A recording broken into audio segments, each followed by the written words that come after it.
Chapter 7 School Plans. Diane was eager to start school, but she had another year to wait. However, Dad and Mom still needed to work out the details and decide where she would go to school. One evening, the family was sitting in the living room discussing school options. I think we might have to send you to 16th and Hawk, which is in the Reading School District. Mom and I both went to our local public schools. I think it will be a satisfactory fit for you, Diane. Dad looked through some registration papers he had collected from various schools. Shirley dropped the book she had been reading. I think that's terrible. Mom looked at her in puzzlement. What do you mean, Shirley?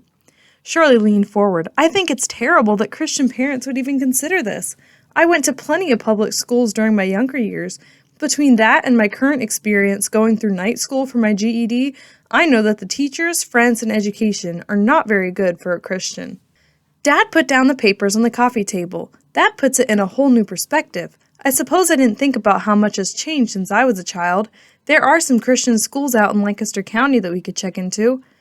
Mom's brow wrinkled slightly, but those schools can be really expensive. Do you think we can afford it? And what about transportation? Dad patted Mom's hand reassuringly. Let's pray about it. God will work all the details out if it is His will for the children to go to a Christian school. Later that week, Mom and Dad announced that the children would be going to a Christian school. Diane grinned from ear to ear. School would be so exciting. We're going to work on getting you all ready for first grade, Mom said as she motioned for Diane to sit down at the table. Mom pulled out some flashcards as Angela crowded in to watch. Every day they would learn something new.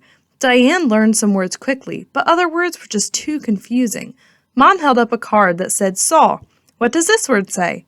Diane's face wrinkled in concentration, and she bit her lip hesitantly. Was?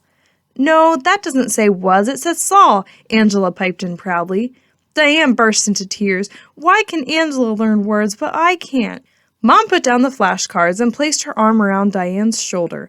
God made everybody different. Some people learn faster than others, and some learn slower, but that doesn't mean that we are dumb. If you keep doing a good job and trying hard, you'll know these words eventually. Mom had worried that Diane would struggle with learning to read. Diane didn't crawl when she was a baby, and Mom had been told that babies that didn't crawl would have trouble reading. However, Diane could soon recognize the words as well as Angela.